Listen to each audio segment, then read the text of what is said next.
Otep, cher Kamit, aujourd'hui je vais répondre à vos questions. Voilà, je rappelle que cette séance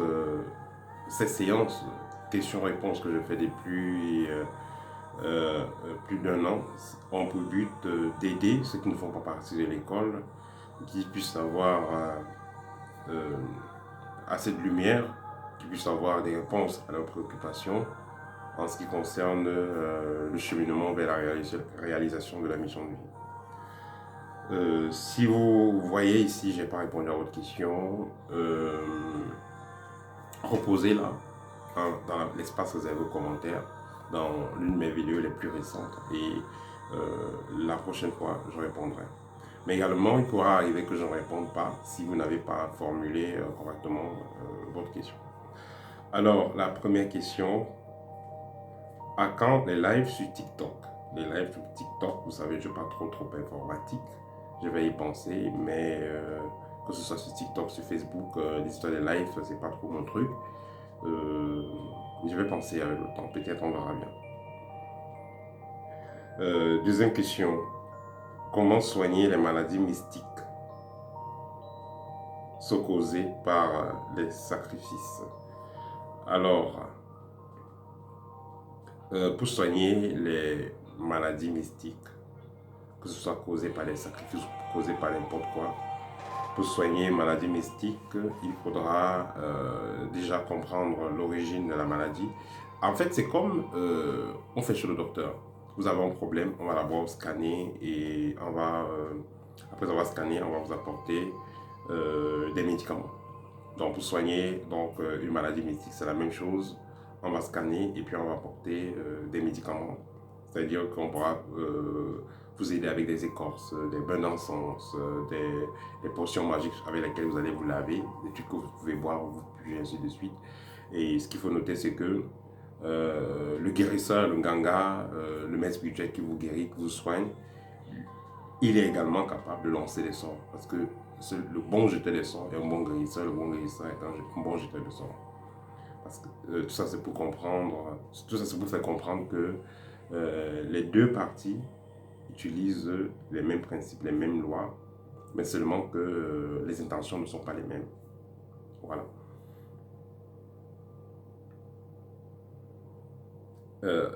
La question suivante, la personne demande des astuces pour réussir dans le domaine artistique.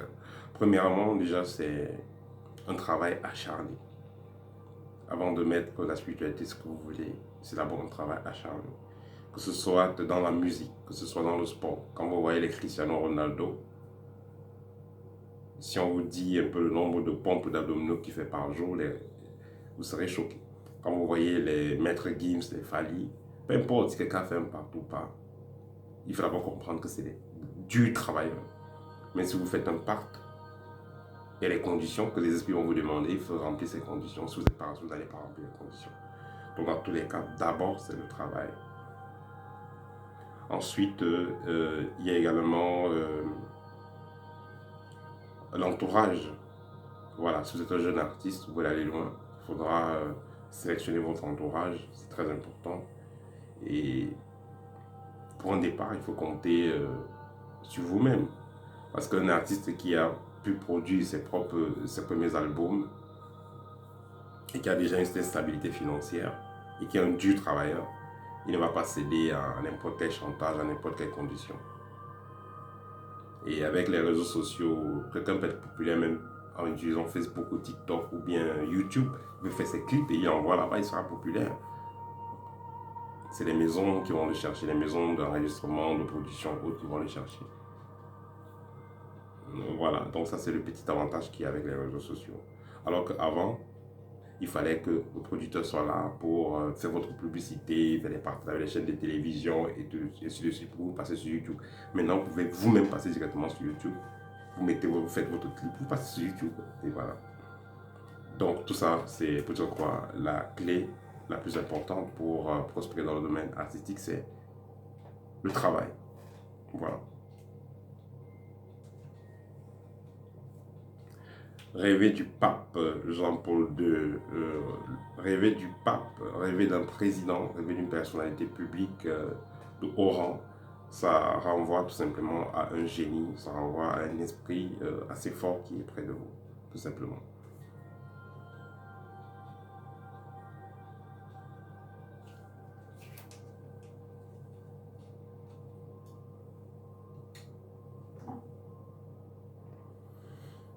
Si vous avez un pacte avec un esprit pour avoir un grand poste, comment est-ce que l'esprit influence-t-il dans le monde physique?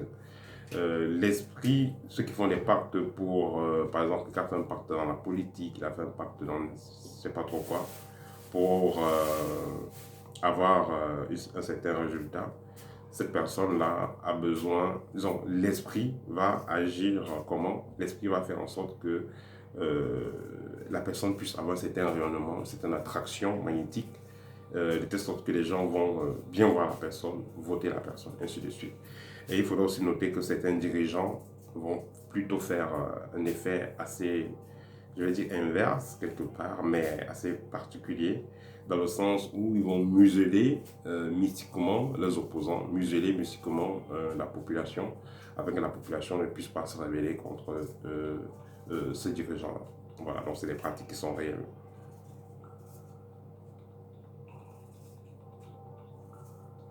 Vous avez rêvé qu'on vole votre moto et vous la récupérez. La moto, c'est comme un véhicule, comme la voiture qui est un véhicule. Donc, ça renvoie tout simplement à votre étoile que quelqu'un veut récupérer et que quelqu'un veut voler, vous avez réussi à récupérer. Mais ça veut dire tout simplement qu'il faut juste encore travailler sur vous parce que la personne pourra encore revenir. Nous sommes à monter ce schéma. Si vous négligez les choses, une personne peut venir vous voler la moto et ne plus la remettre. Et puis vous allez vous retrouver dans un état catastrophique dans la vie réelle, que ce soit au niveau du travail, au niveau financier, et ainsi de suite.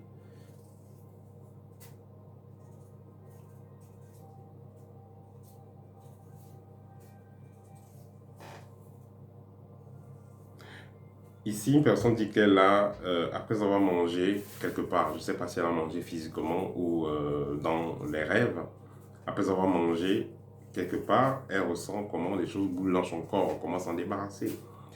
Il faudra me contacter pour un programme de déparasitage. Parce que voilà, c'est des problèmes réels que les gens en souffrent, dont les gens souffrent. Que ce soit que vous ayez mangé dans les rêves, après vous pouvez avoir des choses qui marchent dans le corps, ou que vous ayez mangé physiquement chez certaines personnes pour avoir des choses qui marchent dans le corps. Nous avons un programme de déparasitage pour cela. Pour ceux qui ne peuvent pas se souscrire au programme de déparasitage, vous pouvez néanmoins acheter le livre libre qui va vous expliquer les techniques de déparasitage, qui va vous proposer des produits que vous pouvez vous-même fabriquer, que vous pouvez acheter n'importe où. Voilà, comme des plantes, des pierres, des encens que vous pouvez acheter spécialement pour le déparasitage. Parce que tant que votre corps est parasité, vous ne pouvez pas rayonner normalement, vous ne pouvez pas attirer ce que vous voulez, vous perdez vos chances, vous perdez votre énergie et vous êtes dans les ténèbres en fait. Voilà. Peut-on changer les cours des choses après un rêve? Oui, il est tout à fait possible de changer le cours des choses après un rêve. C'est ça la valeur de l'initiation. Parce que l'initié, il peut retourner dans ses rêves, modifier les choses, ou même se réveiller physiquement et il fait un rituel pour annuler ce qui a été fait dans le plan astral. Et il faudra noter que tout ce qui arrive généralement physiquement aux gens est d'abord alerté, déclenche d'abord dans le plan astral, que ce soit la richesse, que ce soit la pauvreté, que ce soit un accident, que ce soit un empoisonnement, que ce soit un accouchement, que ce soit un décès. Le monde spirituel avertit d'abord avant que le monde physique prenne le relais. Et si les choses sont déjà en cours dans le monde spirituel, il y a même des cas où vous avez plusieurs rêves. Premier rêve, on vous avertit d'une attaque. Le deuxième rêve, vous êtes attaqué. Prenons le cas d'espèce. Si vous avez dans le premier rêve, on vous avertit d'une attaque, vous vous êtes réveillé, vous avez fait un rituel de contre-attaque ou un rituel particulier, automatiquement vous allez dormir. Le deuxième rêve où on allait vous attaquer, il ne viendra pas parce que vous avez bloqué les choses. Vous pouvez avoir un rêve qui vous signifie que vous aurez un accident demain. Le lendemain, vous vous asseyez, vous buvez votre thé, vous regardez la télé, vous faites votre méditation, vous ne touchez pas votre voiture. Donc cette énergie va partir. Donc il y a possibilité, tant que vous êtes dans la spiritualité, tant que vous connaissez les lois spirituelles, tant que vous avez les rituels adéquats, il y a toujours possibilité de modifier ce que vous voulez. Tout est modifiable.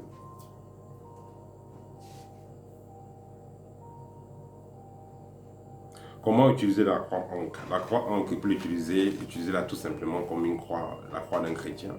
Vous allez l'utiliser à l'entrée de la maison, vous allez l'utiliser au niveau des fenêtres pour protéger, en fait, pour bénir, pour protéger, pour charger les lieux, ainsi de suite. Mais toujours, serait-il que la croix ancre devait être faite, faites-la de préférence en fer, faites-la en or, faites-la en fer, voilà, faites-la en cuivre. Voilà, utilisez ces différents métaux ou aussi en acier inoxydable. Là, la puissance sera assez particulière. Ça va mieux gérer les énergies. Si vous la faites en bois, voilà, c'est pas trop ça. À part si vous utilisez des bois spéciaux tels que le bubinga, mais voilà, la croix ancre, vous voulez qu'elle soit assez puissante, utilisez un matériau particulier.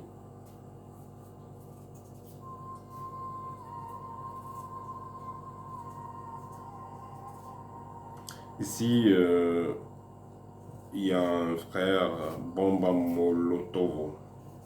Voilà. Il a écrit ici, il a rêvé d'accident. Et après, il y avait, voilà, réconciliation. Voilà. En fait, la personne a vu son père aussi dans le rêve qui conduisait sa voiture. Voilà. Ici, ça renvoie tout simplement au fait que le père de ce frère, voilà, est mystique et qu'il a une mainmise sur sa mission de vie, une mainmise assez importante. Donc, il contrôle beaucoup de choses. Voilà tout ce que ça veut dire. Donc, il est assez protecteur.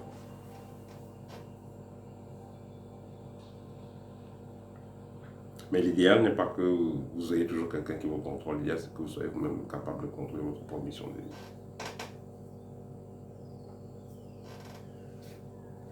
Question suivante. Pourquoi est-ce que certaines personnes naissent avec des dons et d'autres sans les dons? J'aimerais dire aussi que ceux qui vont naître avec des dons, c'est généralement parce qu'ils ont eu à travailler ces capacités dans d'autres incarnations. Et les dons vont venir en support par rapport à la mission de vie. Cependant, le travail bat le don. Comme on dit souvent, le travail bat le talent. Quelqu'un qui n'a pas un don de voyance ou un don de guérison, à force de travailler, il peut modifier le cours des choses et recevoir du monde spirituel ce don-là. Il peut recevoir du monde spirituel cette voyance.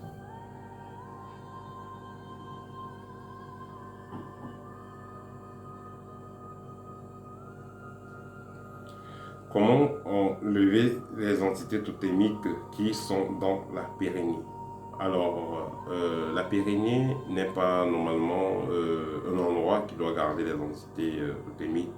La périnée, vous pouvez parfois vous dormir, tous ceux qui sont souvent très attaqués, et comme le totem et autres, vous sentez un fourmillement au niveau de la périnée. Ce n'est pas pour dire qu'il y a une entité là-bas, c'est parce qu'une entité est en train de traverser votre périnée. La périnée, c'est comme il y a les portes spirituelles, la périnée, c'est un portail spirituel. Donc la périnée, beaucoup d'entités totémiques préfèrent entrer par la périnée. Donc c'est une grande porte.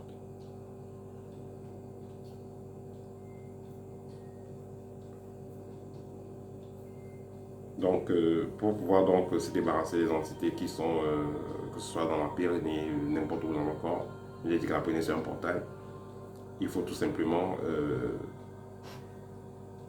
faire des purifications voilà, adéquates et avoir une certaine protection. Ici, on va votre aura. Si votre aura est assez solide, n'importe quelle merde, n'importe quelle lave ou scories mystique ne va pas traverser pour venir vous emmerder. Parce que une entité vient déjà au niveau de la périnée, ça veut dire qu'elle a traversé votre aura.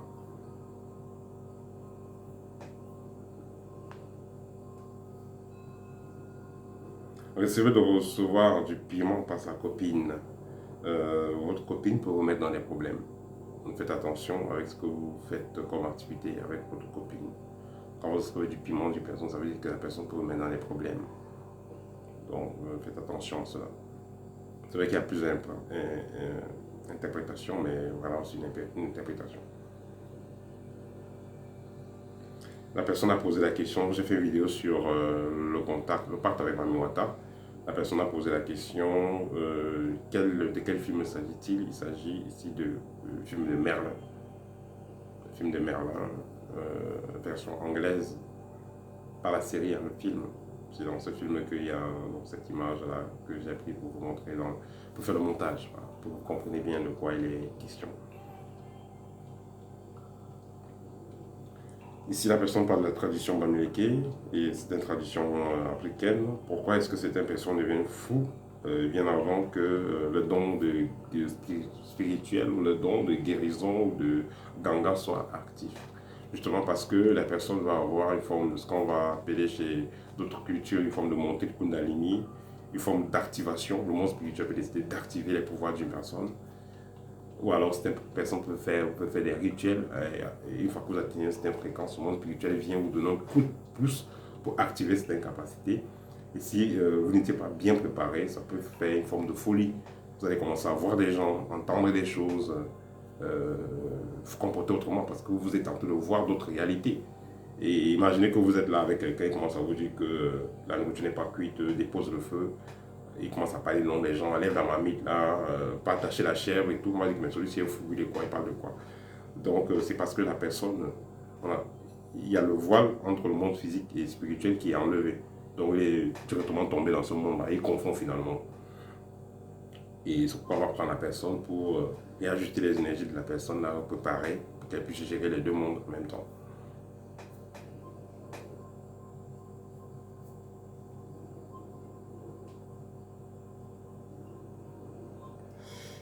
Ici, Priscilla JR pose cette question. Elle dit qu'elle est fatiguée d'avoir des attaques. Que faire?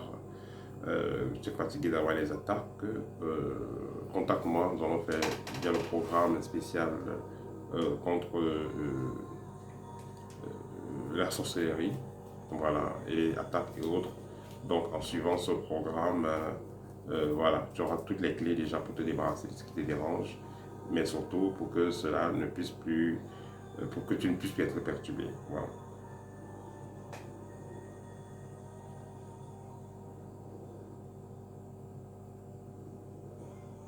Quels sont les avantages? Quels sont les avantages de l'ouverture du troisième œil? Quand vous avez l'ouverture du troisième œil, déjà, vous avez une certaine sensibilité au niveau de la saveur. Je parle ici au niveau énergétique. Voilà, parce que quand vous mettez les aliments dans la bouche, quelqu'un d'ordinaire va juste sentir le goût. Mais celui qui a ouvert le troisième œil, ayant développé ses facultés sensorielles, il va sentir vraiment quelle vibration il y a dans tel aliment, quel est l'apport de cet aliment-là dans le corps, disons dans les corps. Parce que la personne lambda, dès qu'elle maigre le truc, elle mange, elle sent juste le goût. Mais celui qui a donc développé ces capacités-là, avec du troisième œil, quand il va mettre un aliment dans la bouche, il saura est-ce que c'est bon, est-ce que c'est pas bon. C'est pas bon, je ne mets plus ça dans la bouche. Ensuite, celui qui a ouvert le troisième œil, il a plus de lucidité dans les rêves, il est plus conscient au niveau des rêves. Il peut voir le danger venir, il peut anticiper les choses. Vous savez, la vie, il y a souvent des dangers qui viennent, il peut anticiper les choses. Il peut s'adresser facilement au monde invisible, parce que s'il a ouvert son troisième, ça veut dire qu'il a atteint certaines vibrations. Par conséquent, il peut s'adresser facilement au monde invisible, il peut recevoir des messages et peut les comprendre. Parce que quand on parle du troisième œil, c'est l'œil de l'esprit. On dit toujours l'esprit sait déjà. Quand quelqu'un veut le troisième œil, il y a des choses qu'il va comprendre en une fraction de seconde. Il peut vous donner un oui, un non en une fraction de seconde. Il peut vous dire que ça c'est bon, ça c'est pas bon en une fraction de seconde. Donc, ouvrir le troisième œil, c'est le début de la vie en fait. Vous commencez la vraie vie. Parce que là, les problèmes que vous aurez, vous n'allez pas prendre de midi à 14 pour les résoudre, ce sera assez facile de les comprendre et facile pour vous de les résoudre parce que vous les avez compris. Donc voilà. C'était tout pour aujourd'hui en ce qui concerne les questions que vous avez posées pendant la semaine. Voilà, vous avez besoin d'une consultation de la formation que nous proposons ou d'une de nos formations. N'hésitez pas, contactez-moi et je serai ravi d'échanger avec vous. À très bientôt, chers amis. Bon week-end, peut-être.